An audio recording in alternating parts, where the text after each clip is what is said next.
Hello বন্ধুরা, good morning. Welcome to my channel. আজ হলো মঙ্গলবার, এখন বাজে সকাল 8টা। চলো আজ তোমাদেরকে সঙ্গে নিয়েই আমি আমার ব্লগ ভিডিওটা শুরু করছি। তোমরা সবাই ভগবানের কৃপায় খুব ভালো আছো আশা করি। আমিও খুব ভালো আছি, আর আশা করি তোমাদের ওখানে নিশ্চয়ই খুব গরম পড়েছে। যা পরিবেশ, ওয়েদার, চারপাশে একটা বেড কভার 2-3 দিনের বেশি রাখাই যায় না। আর এই গরমে অস্বস্তিকর ঘাম আর বাইরের ওয়েদার যা, আর দেখবে এই সময় সাদা জিনিস ইউজ করবে বা পেতে রাখবে বেড কভার, খুব আরাম দেবে অন্য যে কোনো রঙের তুলনায়। ডিপ রং যেমন নীল, কালো, এইগুলো দেখবে খুব তাপ শোষণ করে আর খুব গরম ওঠে বিছানায় যখন শুয়ে থাকবে। কিন্তু সাদাটা পেতে রাখবে, দেখবে অন্য রঙের তুলনায় অনেকটাই আরাম লাগবে। সেজন্য আমি এইটা মেলা হয়েছিল, বেড কভারটা আমি তুলে নেব আর বালিশের কভারগুলোও খুলে নিচ্ছি, ধুয়ে নেব। এই চিটচিটে গরমে যা অবস্থা, সেজন্য ধুয়ে নিচ্ছি আর সাদা রঙের একটা বেড কভার আমি বিছানায় পেতে দেব। এখন বাজে সকাল 7:30, 8টার মতো। কেমন বাইরের রৌদ্রটা দেখো কড়া হয়ে উঠেছে, একেবারে বিরক্তিকর। এই রৌদ্রটাই আবার শীতকালে কত মধুর লাগে, তাই না? ছেলেটা স্কুলে চলে গেছে, 10টার সময় তার ছুটি হয়। এই কড়া রৌদ্র যত তাড়াতাড়ি পারি সংসারের কাজগুলো সময়ে করে নিতে। এই বিছানের বেড কভারটা অনেক দিনই ধোয়া হয় না, ধুবো আর গরমে আর থাকাও যাচ্ছে না। ধুয়ে নিয়ে স্নান করে ঠাকুরের কাজ করে রান্নাবান্নাটাও তাড়াতাড়ি সেরে নেওয়ার চেষ্টা করব।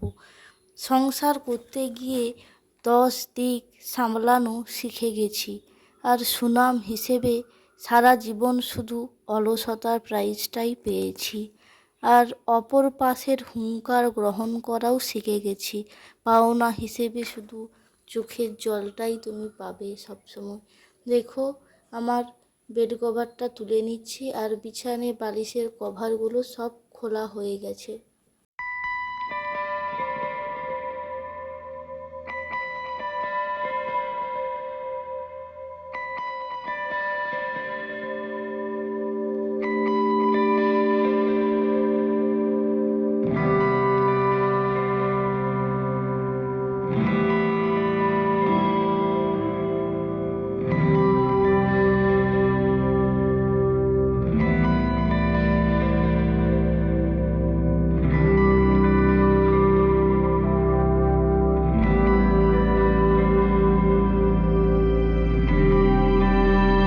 দেখো, বিছানের ওই খাটের ডাসাগুলো আর ডিজাইনগুলোর ভিতরে খুব ধুলো পড়ে গেছে। ওগুলোকে আমি একটু ভিজা ন্যাকড়া ভিজিয়ে নিয়েছি, তারপর একেবারেই নিগড়িয়ে জলটা বের করে নিয়েছি, তারপর মুছে নিচ্ছি। কাঠের জিনিস তো বেশি একটু সাবধানে মুছতে হয়, বা জল টল থাকলে তো একটু অসুবিধা হতে পারে। ভালো করে গেঞ্জির কাপড়টা নিগড়িয়ে তারপর আমি ভালো করে মুছে নিচ্ছি। ধুলোগুলো পড়ছে রাস্তার ধারে, জানালাও খোলা রাখি, আর না খোলা রাখলেও নয়, ঘরে আলো বাতাসেরও তো প্রয়োজন আছে। দেখো, আমি ভালো করে মুছে নিচ্ছি। আমাদের মতো মধ্যবিত্ত হাউস ওয়াইফদের গরমকাল কি আর শীতকাল কি কিছুই নয়। আমাদেরকে সবসময় কিছু না কিছু আমাদের সংসারের কাজে ব্যস্ত থাকতেই হয়। আমরা যে কাজ শেষ করে একটু রেস্ট করব, বসে থাকব, তা হবে না। কিছু না কিছু সবসময় কাজ বেরিয়েই যাবে আর লেগেই থাকবে। আমাদেরকে সেগুলো টুকিটাকি কাজ শেষ করতেই হবে। সেগুলো না করলেই অসুবিধা হয়ে যাবে, বাধ্যতামূলক আমাদের কাজ করতেই হয়। আমাদের আজকে একটা নেমন্তন্ন বাড়ি আছে, সেখানেই যাব।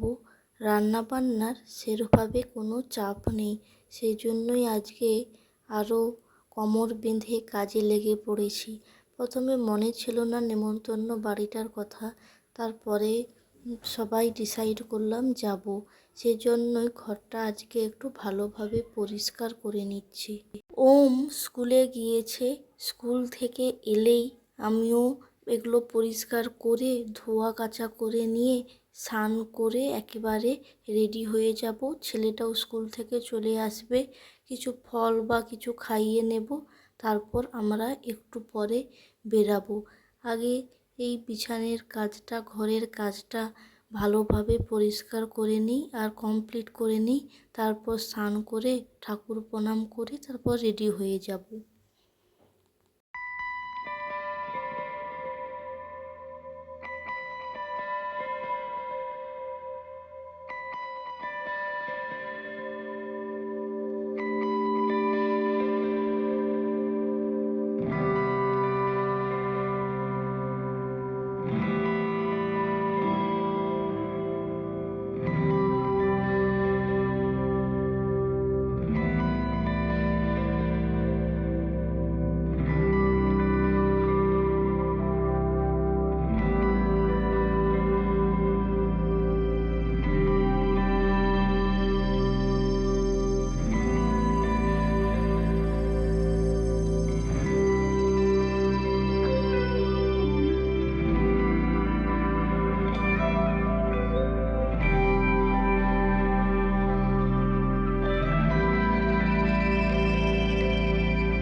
দেখো বন্ধুরা, তোমাদের সঙ্গে কথা বলতে বলতে আমার একেবারে বিছানা রেডি হয়ে গেছে।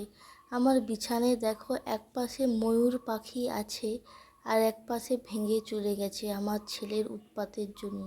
আর আয়নায়, ড্রেসিং আয়নার নিচেটাও দেখো কাঁচ খুলে এমনি চার কোণা একটা কাঠের কাগজ লাগিয়ে রেখেছি। কাঁচে কখন কি ভেঙে ফেলবে, হাত পা কেটে দেবে, তাই ভয়ে।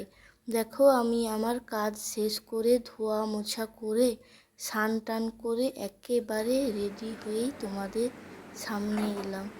গরমে তেমন কিছুই করব না, এমনি ড্রেস পরে নিয়েছি আর একটু চিরুনি করে নিয়েছি, একটা দুটো গয়না পরে নিয়েছি। নাহলে এমনিই কি যাব, বিবাহিত মেয়ে, খুব খারাপ লাগে একটু না সাজুগুজু করলে। যতটা না করলে নয় সেইটুকুই আমি জাস্ট করেছি। ঢিলে ঢালা জামা পরে নিয়েছি দেখো, সেটাই তোমাদের সঙ্গে শেয়ার করছি। জাস্ট নর্মাল একটা গলাতে হার পরেছি আর একটা টুপ পরেছি আর চিরুনি করেছি। তোমরা যদি আমাকে ভালোবাসো, আমার ভিডিওগুলি পছন্দ করো, তাহলে সবাই লাইক করো, সাবস্ক্রাইব করো আর কমেন্ট করো তোমাদের কেমন লেগেছে। দেখো এইটা লন্ডন থেকে সেই আমার ননদ হবে, এরা এসছিল, মামিমা আর ননদ। এরা চলে যাবে আর 2-4 দিন পরেই। এদের সঙ্গে এই দেখা হয়ে গেল, আর কবে দেখা হবে তার ঠিক নেই। আর দেখো বাৎসরিকের একটা অনুষ্ঠান হচ্ছিল, সেখানেই আমরা গেছিলাম। সবাইয়ের সঙ্গে দেখা হয়েছে, কথাবার্তা হয়েছে। তারপরেই দেখো সবাই মিলে এসেছে, নাম কীর্তন হচ্ছে।